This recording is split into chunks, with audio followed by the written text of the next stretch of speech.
Hi, what's up mga badi mga padi? For today's video ay cooking video na naman tayo. For today's video nga ay magko-cooking show na naman si manay mo. Tipid ulam tips na rin ito sa mga nanay na katulad ko. Kung may mga tirap-tirap pa kayong gulay, kagaya namin na may tirap pa kaming kamuting kahoy, kangkong pala mga badi mga padi. Diba, nagsinigang kami ng isang gabi, tapos ngayon may natira pa ng kangkong. Yun na nga, iniluto ko, tapos ang partner niyan mga padi ko ay itlog o adobong itlog.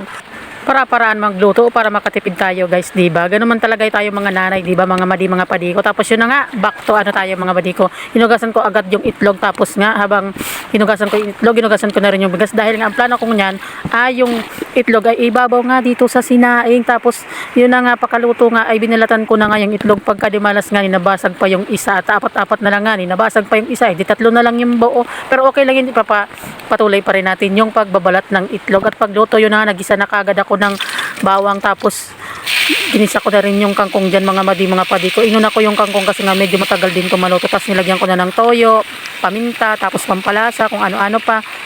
Tapos yun na nga, maya-maya nilagyan ko na rin ng konting tubig para may konting sabaw yung ating adobong kangkong. Yun na nga mga padi, malapit nang maluto yan ng mga oras na yun. Tapos nga nilagay ko na rin yung itlog. Yun na nga, pasensya na, nabasag yung itlog. Hindi tayo perfectionist na cooker. May mga nagkakamali lang talaga, di ba? Yon, sa halagang 50 pesos mga madiko, makakapag-ulam ka na, makakaluto ka na ng ganitong adobong kangkong with itlog. Try nyo rin mag-reimbento ng mga lutong ulam. Kagaya ko, iniimbento ko lang din yan. Kung san ko lang din yan naiisip ko, nakikita rin. Tulad ng ko, mama ko, ganun din yan. Nag-iimbento rin yan ng luto-luto ba? Parang idol ko lang din si mama. So, hanggang di na lang muna sa kayong pagmamarites kan sa muyang panira mo niya na pagkaaldaw mga padi. Ingat po ka mga gabo. Salamat po sa mga nanonood ng sa aking mga video. So, God bless po sa ating lahat.